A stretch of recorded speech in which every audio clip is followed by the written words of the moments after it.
Looking at our posture and our thoracic spine, this tendency to be flexed in this thoracic kyphosis is something that will happen naturally as a result of gravity. It's something that I see with my kids, something I myself find it's the easy way to go.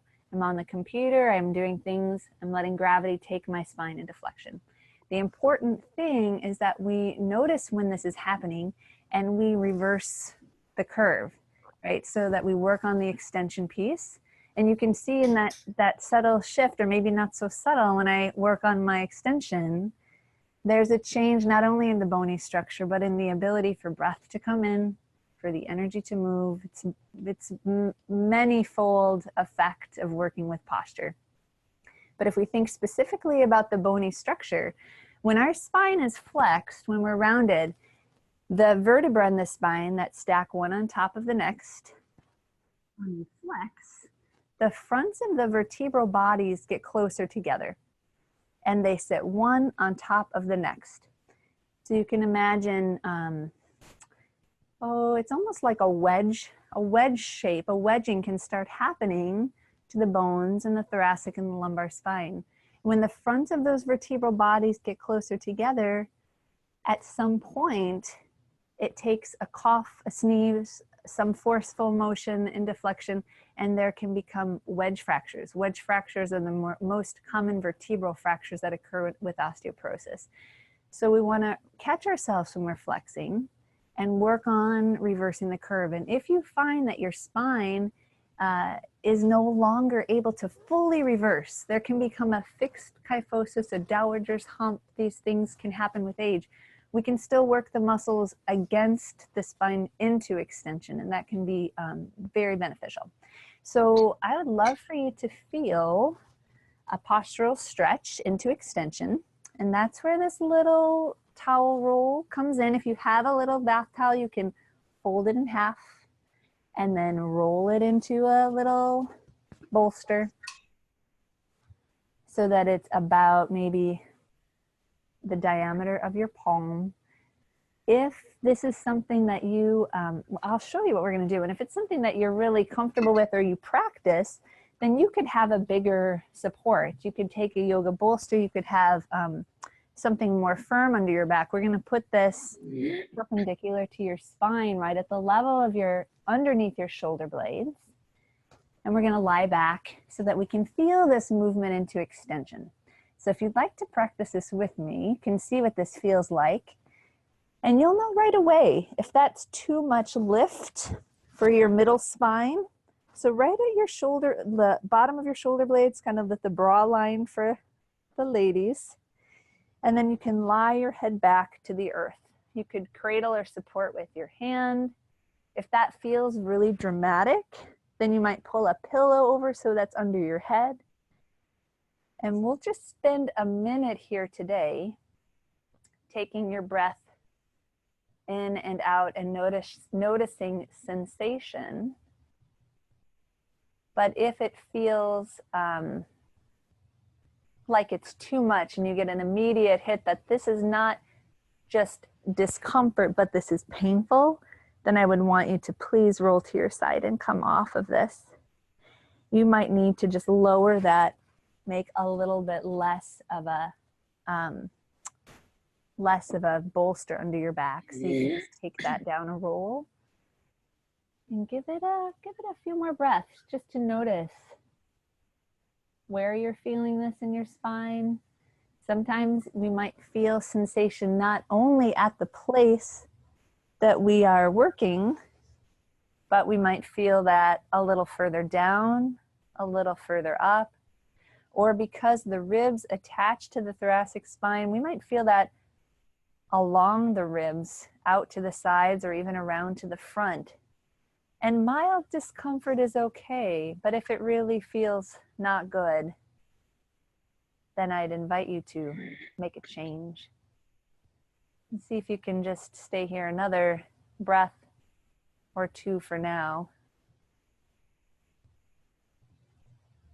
And then take some time to transition. So I feel like it feels best in my body if I roll to the side and then press up with my arms.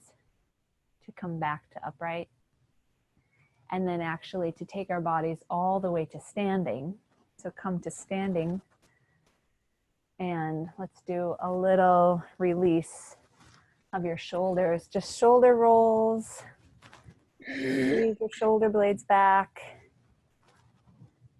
Getting broad across the upper back and broad across the collarbones. If it works for you to interlace your fingers behind your back, you might just reach your hands back. And if it doesn't, you could have your yoga strap behind your back and give a little pull out against your strap or interlace your fingers.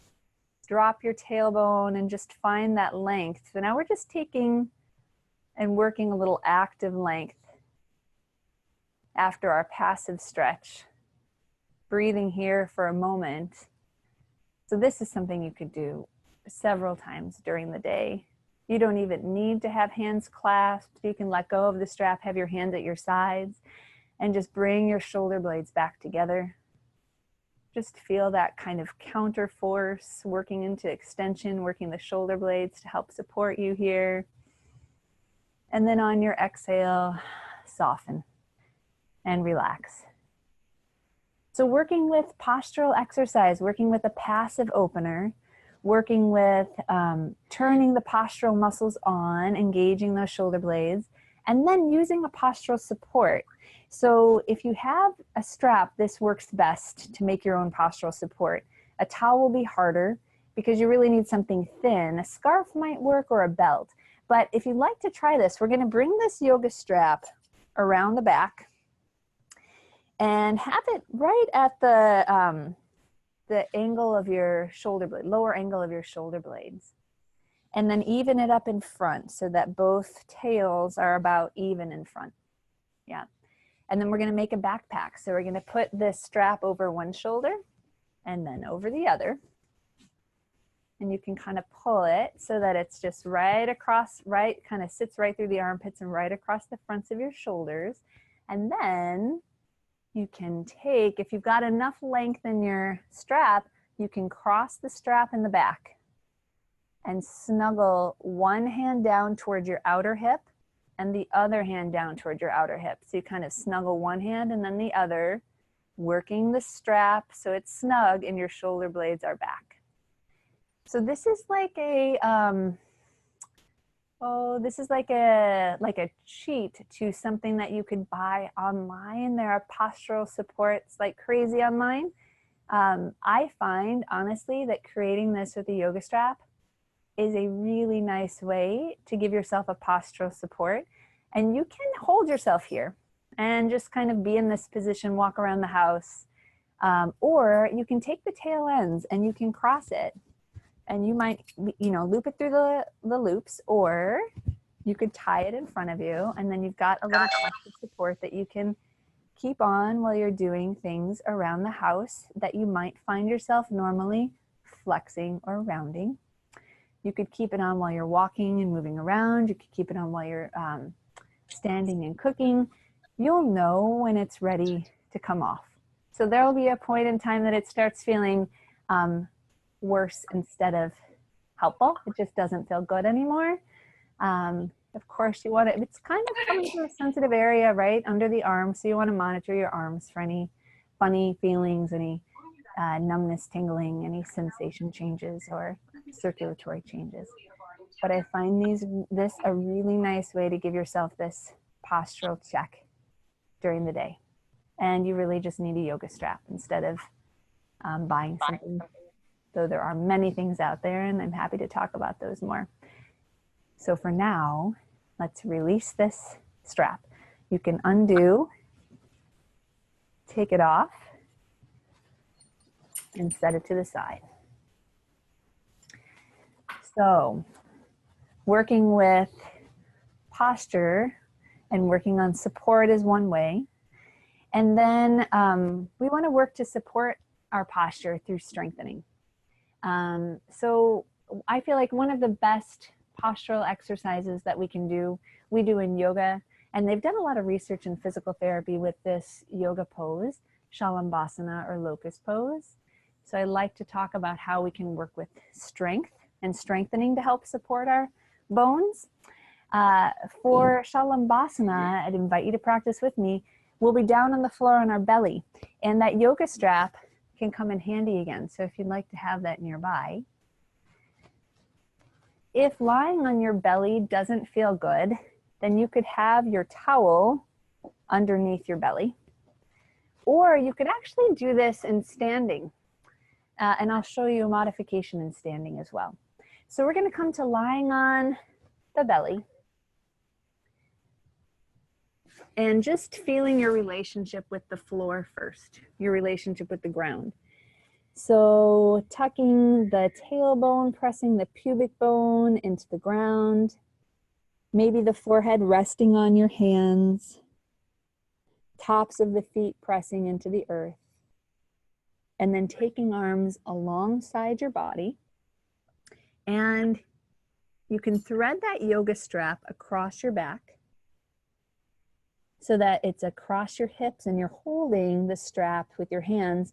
You can pull out against the strap isometrically and then squeeze your shoulder blades together and start to lift the strap away from your hips. That lifting action will most likely let your upper back extend and your chest open as your head floats in a natural line with the upper spine. So feel the work in the upper back. You're working against gravity here, and that work of muscle pulling against bone is helping to strengthen all of the facet joints where those muscles attach in your back. So this is a really big back strengthener. Take a nice breath while you're here, and then on your exhale, let yourself come back to the earth. You can make a little pillow with your hands, turn your head to one side. Let your breath come in and out. Feel after effects of that movement. And then we'll do this one more time. And this time we'll add the legs. So arms, again, at your side. Shoulder blades draw together and hands pull out against that strap, or maybe your hands interlace behind your back. Arms lift, and that action of lifting helps to peel the chest forward and up. Now here you have the option of lifting the legs as well, and you should feel the whole of your back working here. So lower back, middle back, upper back, shoulder blades, the whole back body. I think this is the best back strengthener. Breathe here 3 or 4 more times. And see if you can turn the dial up on your effort as you are here. So a little more work. It's important to work at your maximal effort so that you're really getting muscle working in its most strong activation. Breathing, working, lifting, and on your exhale, let your body return to the earth. Turning your head the opposite way. Let your body soften. And take some time to press yourself to hands and knees, to move that strap off your hips, and to take a downward puppy pose. So as a transition, you can find hands and knees, walk your hands forward a step, and then bring your hips up and back into a puppy, like a modified downward dog. Forehead might find its way to the earth. Just take 3 or 4 nice breaths, really focusing on the length in your spine.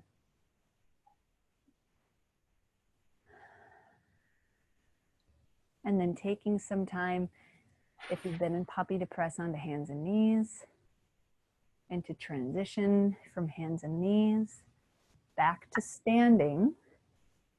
And as you come to standing, really think of maintaining as much length in your spine as you can. I mentioned that you could do Shalambhasana, or locust pose, in standing, and it pretty much looks like what we were working on before with our posture with the yoga strap behind your back.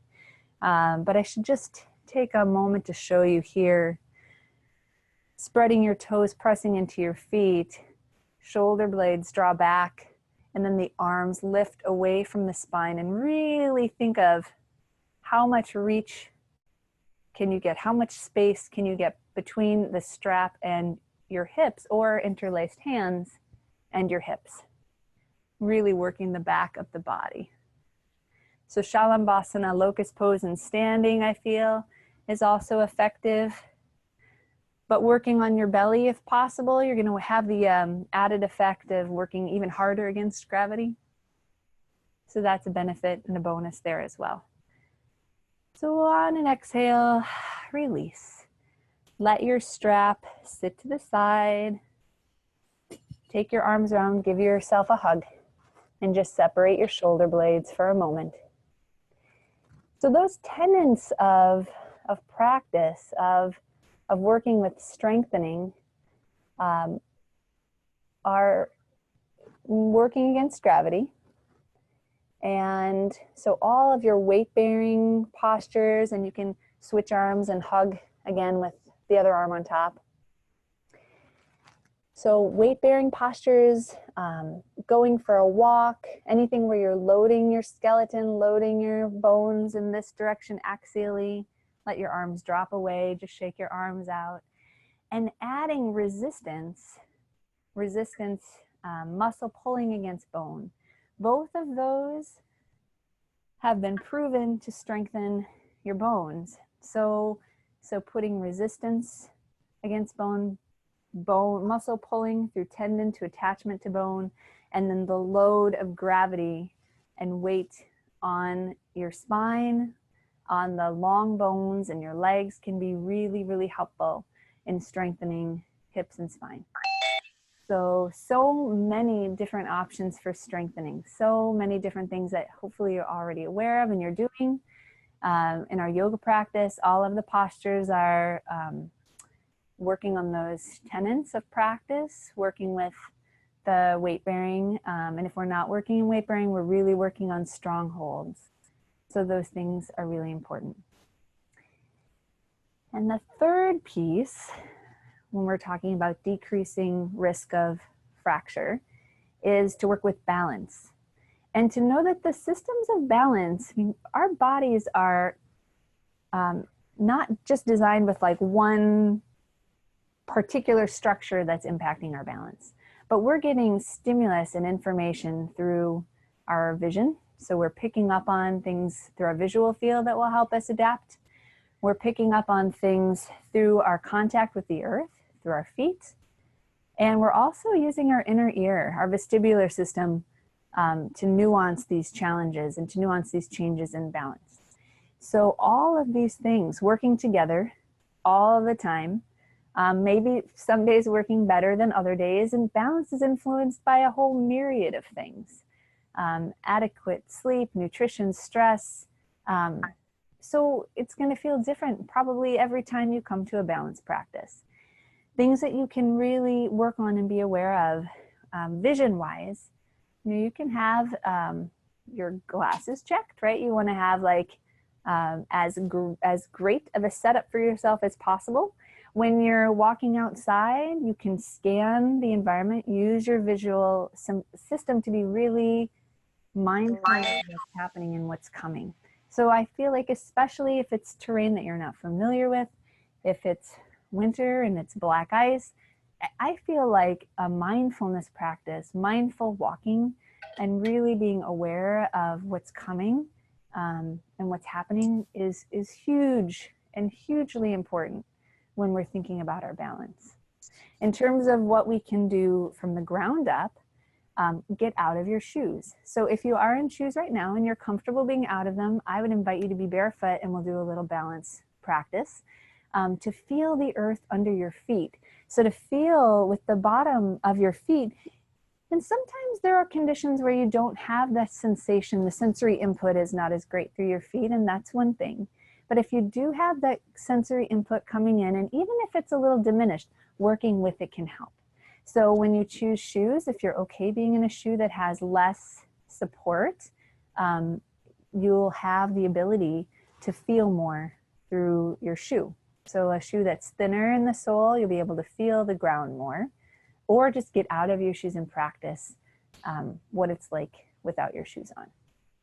Vestibular wise, inner ear wise, there are vestibular trained physical therapists who can do a whole bunch of different exercises to work with your vestibular system and to work on training it and tuning it.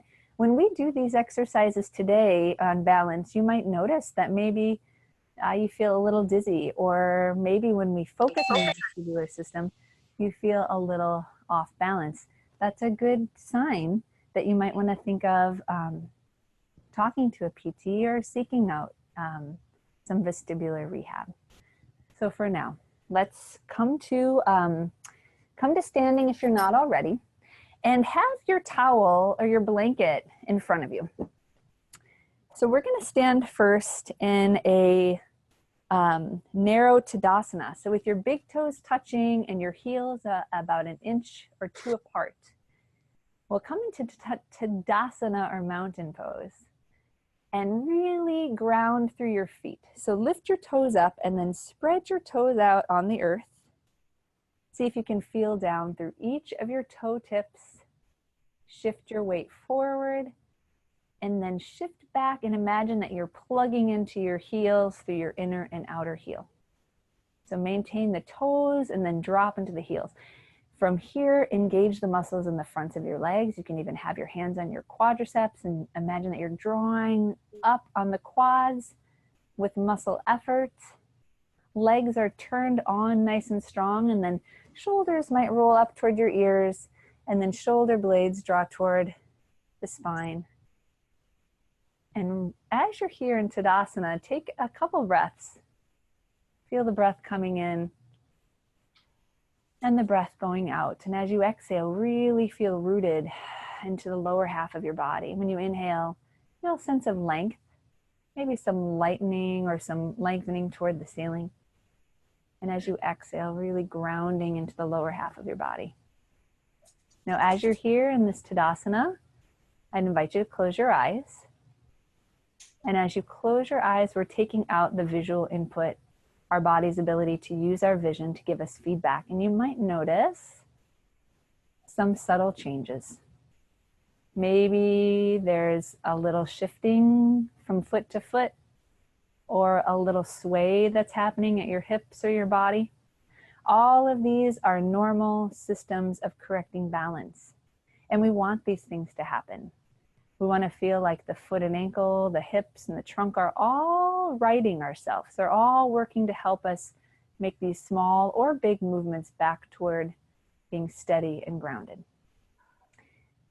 Now from here, I would love for you to step forward onto your blanket or towel and see if you can have eyes open and find that Tadasana again, big toes together. So we're in a fairly narrow Tadasana. And with eyes open, you might already start to feel like some difference when you're standing on a malleable surface. And if the towel doesn't do it for you, it doesn't feel like anything, you might grab a pillow and stand on a pillow instead. The softer and more compliant the surface, the more challenging that's going to be to your proprioception. So we're really trying to challenge the input at the feet now. A harder surface is easier. And as we get a little more pliable, it's going to be harder. And then if you close your eyes while you're here, notice any changes in your body. So we're making it more challenging for our feet to feel. We're taking our vision out, and we're relying a lot now on our inner ear, on our vestibular system for support. And this is a harder thing for us to really consciously control. So just notice the inner ear is doing some work in all of these parts of your body. You might feel the sway, you might feel the foot and ankle strategy, you might feel your hips moving or trunk swaying. And then blink your eyes open. And I'd invite you here to challenge yourself even more. So if you'd like to take one step forward with your left foot, so tandem stance, Tadasana, left foot in front of right. You could stand with your feet directly in front of each other, or you could take a little bigger step. That'll be might be a little easier. or you could have your inner left heel next to your right big toe. And once you're in tandem stance, feel the blanket or the pillow under your feet. Feel if this position has changed your balance in any way. And you might find arms wide feels helpful as you close your eyes to maintain. And see if you can find a place where you're bringing weight between your front and back foot evenly.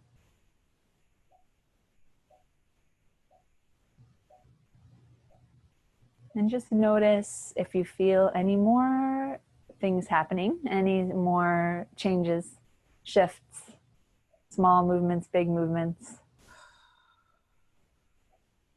And then opening your eyes, bring hands to Namaste. So hands come back to heart center and switch feet. So if you step your right foot forward, so you're in tandem stance, a tandem tree.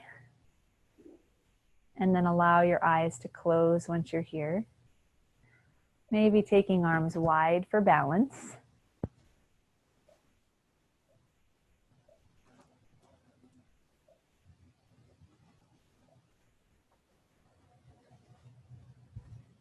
Breathing in, breathing out. Embracing all subtle shifts and changes.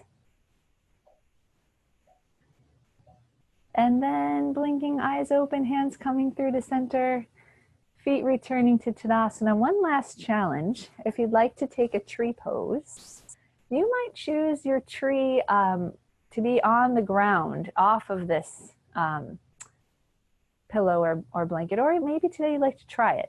Balance on your left foot and bring your right heel to the inside of your left ankle. Maybe the toes of your right foot are on the ground, or that foot comes up and presses against the inner shin. What's that like? And are you able to close your eyes? Full tree pose, if that's accessible to you, is always an option, bringing that foot to the inner left thigh. And noticing how your tree might feel different than how you practice it on a normal day when you play with the surface that you're standing on. And what's it like if you take the visual field and you challenge that as well? And on an exhale, release that foot down, stand on both feet, and switch sides if you'd like, bringing heel to ankle or that foot to rest in the inner shin or the inner thigh. Eyes open and notice the body. Maybe eyes closed to take away that visual input. And see what happens in your body.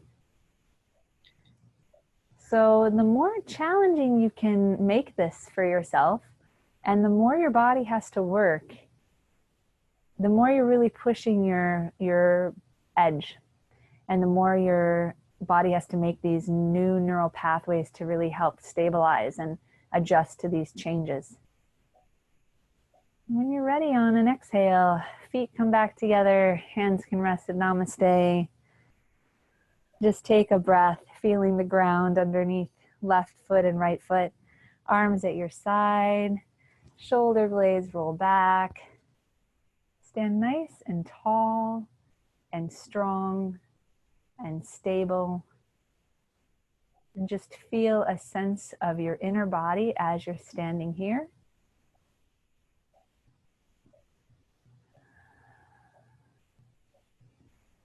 And then with an exhale, you can let yourself come back to sitting if you'd like, to find a comfortable seat. I'm going to unplug myself. And now I am open for questions. I think everyone is muted. And I don't know, Demi, if you need to unmute everyone or if everyone can unmute themselves, if anyone has a question. So now, if anybody has a question, you can unmute yourself, or if you're more comfortable typing it in the chat box, that's fine. I can read it out loud. So thank you, Becky. Good as always. Oh my gosh, thank you so much, Demi. Thanks for having me. Thanks everybody for being here. I appreciate the opportunity to share with you all. So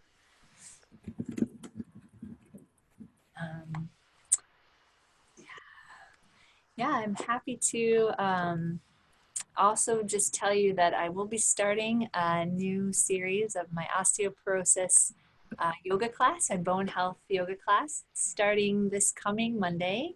And I'm doing that for Grateful Yoga. We've been streaming their classes virtually, and it's been lovely. We've done this virtual class together the past 8 weeks. So we'll do another 6 weeks. And I also am recording the classes. So if you're unable to come Mondays at noon and you'd like to take a class, I'm happy to email you the recording. So let me know. And I would. Becky, I have a question. So how much do we need to do to start making a difference? Oh yeah, Kathy, that's such a good question. Honestly, I feel like anything you do is going to be helpful and better than not. I don't know that there's like, I'd be really curious too to look and see if there's like specific research around, you know, how much you need to do. The biggest thing I know is from the osteoporosis yoga research, where they found doing the 12 pose practice, where people were holding these postures at least 12 seconds, so holding these asana at least 12 seconds at their maximum effort, and doing that practice most days of the week, so 4 or 5 days of the week,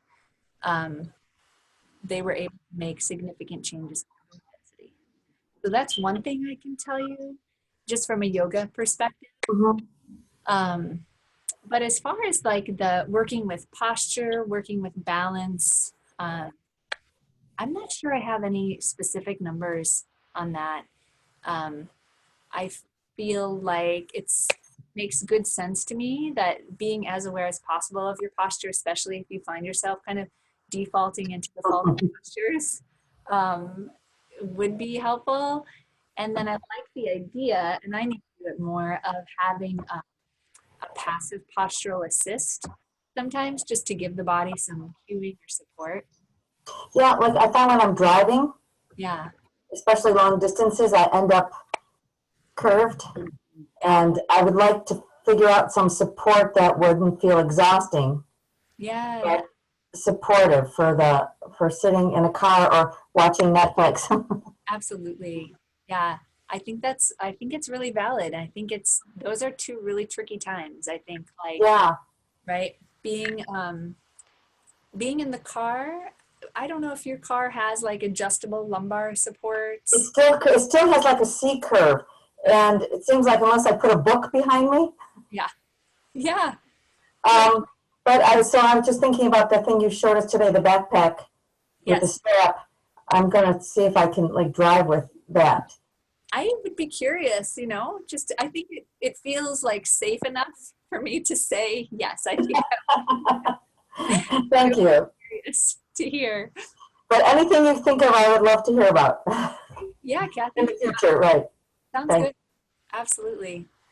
And for the couch too, I think it's hard, but I found like what I have to do myself is just I have to just stack a lot of cushions behind my back so that I actually am like sitting upright instead of like finding the couch with my back. I have to really like bring the couch to me. So Yeah, it's like we're practicing the wrong posture so much of the time. That's right. That's right. So yeah, I think that's all good. Good questions. Thank you. Thank you, Kathy. Anybody else? Well, since Kathy's on here, we have to thank her for putting us together, because now we're doing all this together. Oh, good. Yeah. It's made a big difference in my life. And I know Becky has some I've been taking Becky's classes, and I feel so much better and so much stronger because of that too. We're doing that, and I've been doing OsteoStrong as well. So Nice. thank So we're you. a great combo. You hear, everybody? Really good combo. I like the combo personally. I think that's great. It's so great. I also have, so there are, I mentioned the yoga practice. If some of you aren't familiar, there's the, I read from Yoga for Osteoporosis. Lauren Fishman came up with 2 12 posture series. They've done more research on the first 12 postures. They've just created a second 12, and they're looking at that a little more specifically for strengthening the wrist and how that impacts wrist strength and decreased fracture risk. And I've done like 2 20-minute videos just going through like those 12 postures. If you're interested in learning those and just practicing with those, that's another thing I'm happy to let you know. Can I plug those? I want to plug those because I asked Becky for these. Yeah, because I wanted something I could do every day that I could do in a shorter amount of time. And then Becky did this, and I find them really, really helpful. So now I'm doing this much more because of the videos. So I can just watch the videos, and we get through that quickly, but with nice cues and very, very helpful. So I really love both of them. Yay. Both videos. So thank you. Yeah. Becky, where can we get these videos? Where can people get the videos? What I can, Demi, do you? I think you have my contact information, but I can type my email into the chat here as well. And for those of you on here that may be new to Becky, our Yoga for Bones that we did last month is on our website too. If you want to go back and catch that recording, it's available. Oh, good. Good, good. So because Becky's unique in the being a physical therapist and a yogi. Yeah. Thanks so much, Kathy, and thanks for doing this. This is fun. Thank you. Yeah. Thank you, Demi. You're welcome. Are there any other questions from anybody today? Can't think of any. All right. Thank you so much, everybody. Thank you. Bye. Take care. Bye. Bye. Thank you. That's great. Good. Thank you, everybody. We'll see you next time.